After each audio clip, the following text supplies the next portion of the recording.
Good evening, I'm Kendall Bartley. And I'm Alan Matthews. Polls have already closed in parts of the nation, so let's take a look at the Electoral College map so far. As we pop that map up on the screen, and you can see right now Joe Biden with 80 electoral votes, President Trump at 48. Now, what we've seen so far is that Donald Trump winning Kentucky, that is worth 8 electoral votes. You have Joe Biden with both Vermont and Virginia. Vermont worth 3 electoral votes, Virginia 13, and President Trump getting Arkansas, that is 6 electoral votes. Of course, we're seeing more of these vote totals come in, and we will keep you updated. You also notice that New York going to Joe Biden.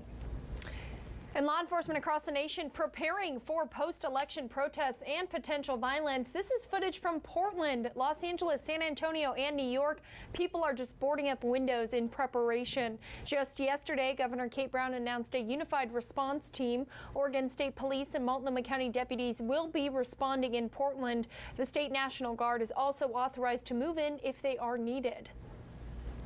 Well, Oregon's largest city is preparing for demonstrations tonight. Portland Mayor Ted Wheeler is up for re-election, and his opponent is Sarah Iannarone, who is a self-proclaimed anti-fascist. Megan Allison from our sister station K2 joins us live from Portland, where a planned demonstration is just getting underway. Megan, has the rain dampened any enthusiasm for tonight? That definitely doesn't appear to be the case as we have watched this crowd grow in the last hour. You can see what we're looking at right now. There's a group gathered at Revolution Hall here in southeast Portland. Now, this group does plan to march starting at 6:30. This was a common location for some of the large peaceful marches that we witnessed over the summer. Some of those events have been not as common over the last few months. It's been a while since we've seen a demonstration of this kind. Now, I did speak to organizers, local activists in the area this week, and they said they've been trying to get the messaging out right now that they want this to be peaceful, that they do not want there to be violence or vandalism this evening, and they want to continue to push that out to people who do plan to demonstrate this week. Now, in the wake of preparing for violence, there is a unified command of law enforcement here right now. There is state, city, and county police that are here right now. They're managing things in downtown. We've also noticed boards going up on businesses downtown as people prepare for the potential of violence. But like I said, this group is trying to get the message out that they want to be peaceful. We are hearing that they could potentially be moving towards downtown. Like I said, that march will start around 6:30, but we are going to continue to track things here. We are live in southeast Portland. Megan Allison, K2 News. All right, thank you so much, Megan. And while some voters cast their ballots by mail or in drop box locations, some residents in the McKenzie River who lost everything to the holiday fire are concerned for their ballot. Being an in-mail voting state, some of these residents no longer had a mailbox as some lost their entire home to that holiday farm fire. Plus, residents had to travel into Eugene or Springfield for a drop box. As NBC 16's Laura Negretti reports, that's not stopping residents from making their voice heard. Voting is always paramount. So Dan Martin made it happen. A resident between Blue River and Vida for nearly 30 years, he's one of the few whose home is still there, but his mailbox isn't. After the fire, I wanted to make sure I would get my ballot, so I had it sent to my daughter's house in Eugene. This is what the Blue River Post Office looked like prior to the fire, and this is what it looks like now. It, like most of the town and surrounding areas, burned, but in a time of mail-in voting, changes were made to make sure these residents got their ballots. Mail was filtered to either the Walterville Post Office or Vida. The Vida location made the decision to hold residents' mail as a precaution. Sonny Willis's house unscathed, but surrounding properties suffered. His mailbox is intact. We did nothing out of the ordinary. Ballots came in the mail.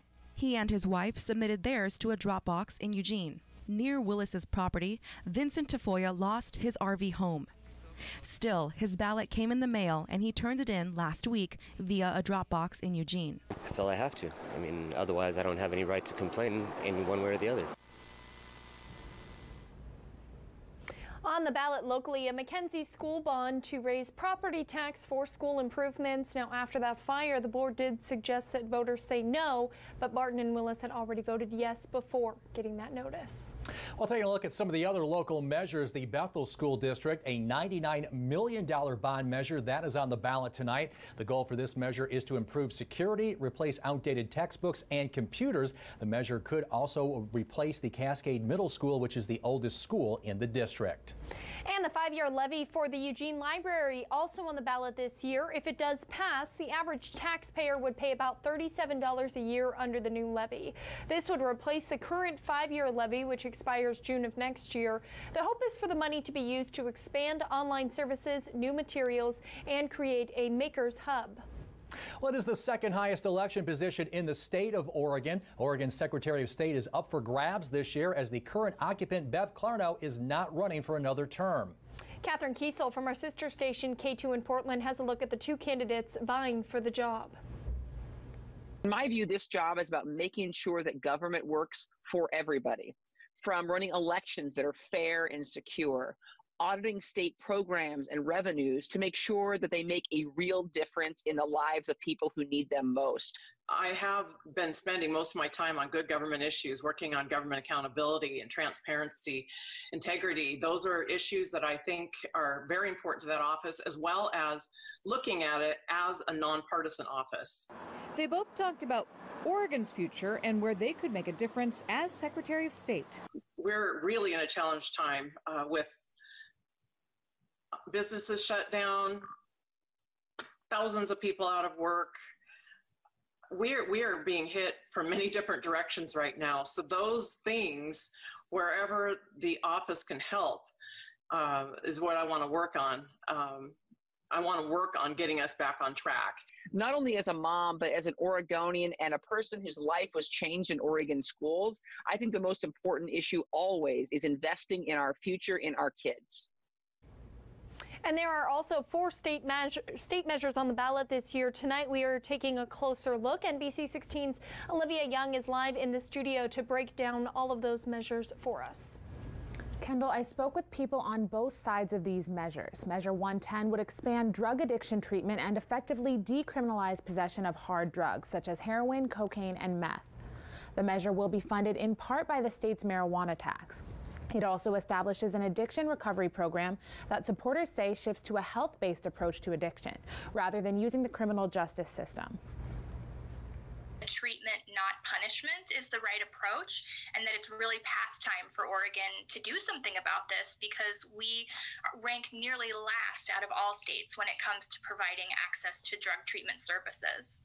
But some addiction advocates say Measure 110 is the wrong solution. Mike Marshall with Oregon Recovers says the measure decriminalizes substances before long-term recovery solutions are in place. They've put the cart before the horse with the best of intentions, but the net effect is we're going to see overdose rates go up. We're going to see children not get the treatment and help that they need, and parents not have the opportunity to help their kids because they're not going to be notified that their kid was found with a pocket full of meth or a pocket full of heroin. Now, another question on the state ballot is Measure 108, Oregon's first ever vape tax. This measure would impose a 65% tax on nicotine vaping and increase the cigarette tax by $2. Oregonians overwhelmingly support this concept. They support healthcare, and they recognize that we have a youth vaping epidemic and that tobacco is still the #1 cause of death here in Oregon. And Measure 108 will help turn those things around.